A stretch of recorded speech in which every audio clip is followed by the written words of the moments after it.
Good evening. As we come on the air with this West Coast edition, a bulletin just issued in Paris after that terror attack, warning the gunmen on the loose are, quote, armed and dangerous tonight.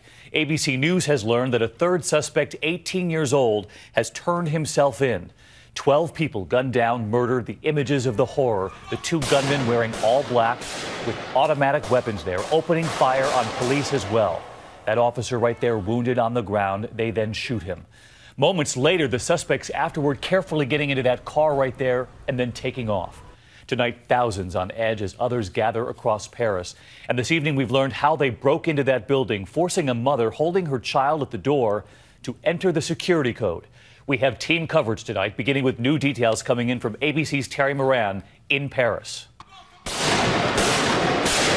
Today, in the streets of Paris, terrorists wearing ski masks and carrying automatic weapons firing a hail of bullets. The deadliest attack France has seen in decades unfolding here at the offices of Charlie Hebdo, a satirical newspaper about a mile from the famous Notre Dame Cathedral across the city from the Eiffel Tower. The attackers pulling up around 11:30 a.m., opening fire on two doormen, killing one. Inside, they find Corinne Ray, a cartoonist for the paper, and her young daughter. They force her to give them the office security code and enter.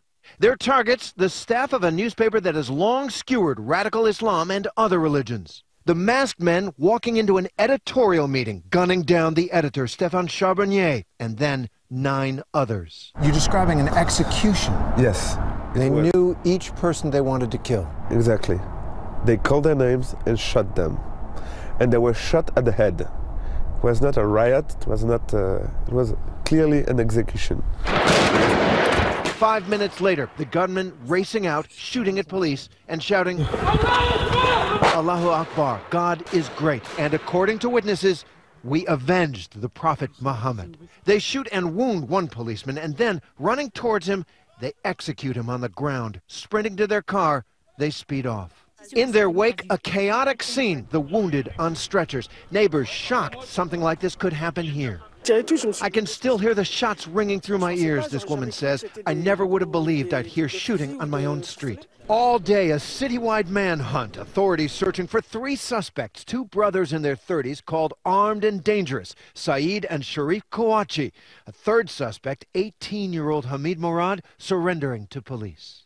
The getaway car found abandoned late this afternoon. Tonight, an anti-terror operation. Heavily armed police surrounding an apartment building in the city of Reims, 80 miles from Paris. And as night fell on Paris, thousands gathering at Place de la République, holding signs, not afraid, and this, Je suis Charlie, I am Charlie.